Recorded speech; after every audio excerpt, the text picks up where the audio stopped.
राहुल गांधी ने हरियाणा चुनाव में 25 लाख वोट चोरी का आरोप लगाते हुए चुनाव आयोग पर प्रहार किया।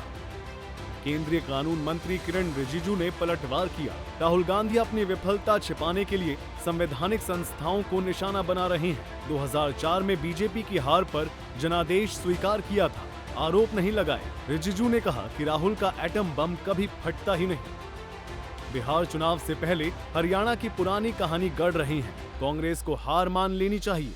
राहुल के दावों को फर्जी बताया, कहा कि एग्जिट पोल में उलटफेर होता है, लेकिन लोकतंत्र में जनादेश स्वीकार करना पड़ता है। दरअसल राहुल गांधी सिर्फ बीजेपी नहीं, हमारा देश का तंत्र है, जो क्रेडिबिलिटी ऑफ द इंस्टीट्यूशंस है, उसको टारगेट कर रहा है।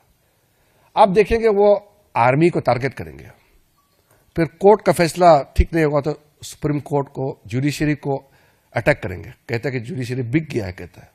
इलेक्शन कमीशन, हमारा लोकतंत्र व्यवस्था को, जो क्रेडिबिलिटी ऑफ द इंस्टीट्यूशन को क्वेश्चन करना, मतलब आप देश को टारगेट कर रहा है, हमारे सिस्टम को। ये एक बहुत सोची समझी षड्यंत्र है। मैंने आपको पहले भी कहा, बहुत से ताकतें हैं, आप लोग कभी व्यतीत है, मालूम है। देश में कई ऐसे लोग हैं और देश के बाहर, वो राहुल गांधी का एक मोहरा बना करके उसको यूज कर रहे हैं कि भारत का जो उभरता हुआ ताकत को, हमारे इमेज को नुकसान पहुंचाने के लिए राहुल गांधी जैसे लोगों को टारगेट कर रहे हैं। राहुल गांधी के साथ कुछ और लोग हैं जिसको वो इस्तेमाल कर रहे हैं। हरियाणा के कैबिनेट मंत्री अनिल विज ने राहुल की वोट चोरी वाली प्रेस वार्ता पर जुबानी प्रहार किया। कहा कि पहले राहुल ईसीआई को बताएं उनके पास कितने फोके बम हैं जो आए दिन फोड़ते रहते हैं। विज ने कहा कि राहुल लगातार देश को तोड़ने और बांटने वाली बातें करते हैं। राहुल गांधी इलेक्शन कमीशन है, भगवान है, कौन सी सर्टिफिकेट गिविंग एजेंसी है, उसकी बात कौन माने? जनता क्यों माने? एक नंबर के झूठे और मक्कार लोग, जिन्होंने वर्षों तक 65 साल तक भारत को चूटा, लूटा, खसूटा, और उसके बाद आज जब तक आधार कार्ड से वोट नहीं डलता था, आई कार्ड से, वोटर आई कार्ड से वोट नहीं डलता था, तब तक कांग्रेस जीतती थी।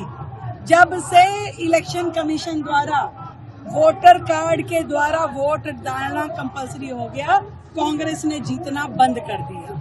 ये उनकी सच्चाई है।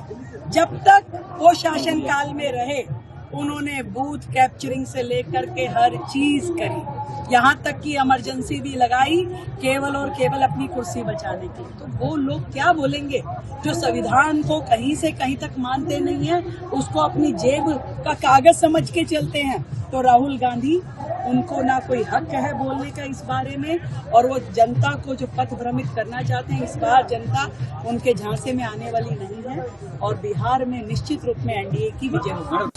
राहुल गांधी जी देश को क्या अंतर्राष्ट्रीय स्तर पर भी बताएं इनके पास कितने बम हैं, कितने हाइड्रोजन बम हैं, कितने न्यूक्लियर बम हैं, कितने एटम बम हैं। क्योंकि वो अंतर्राष्ट्रीय संस्था है, AIEA, उसको बताना पड़ता है कि अगर किसी के पास बम है। और ये रोज क्या देते हैं और फोके बम मारते हैं। पहले भी मार चुके कई फोके बम, अब फिर कह रहे मैं बम मारूंगा। अरे ठीक है, आपने एक लिस्टें दिखाई हैं, अब तो उसका ये नहीं पता लग रहा कि उसमें से पोल कितनी होगी। लिस्टों का होना और पोल होना बहुत अंतर है। राहुल गांधी जी ने कहीं भी ये नहीं बताया कि पोल कितनी हुई है। इसमें से वोट तो गलती से भी बन सकती है। और फिर दूसरी बात ये है कि आपका पोलिंग एजेंट कहाँ था? उसने एक ही महिला को बार बार वोट डालने दिया और रोका क्यों नहीं? उसको चैलेंज क्यों नहीं किया? उसकी पिटीशन क्यों नहीं की? क्या कर रही थी आपकी पार्टी? उसने पार्टी के अन्य लोगों को नहीं बताया कि एक ही औरत 10 वोटें डाल रही है। तो ये अभी चीजें सामने आएंगी, पता लगेगा ये झूठ का परिंदा है। राहुल के आरोपों पर केंद्र और बीजेपी का तीखा जवाब सियासत गरमा रहा है। रिजिजू अनिल विज के कटाक्षों से कांग्रेस पर दबाव हो गया है। बिहार चुनाव से पहले वोटर लिस्ट विवाद तेज हो गया। ब्यूरो रिपोर्ट, सूर्या समाचार।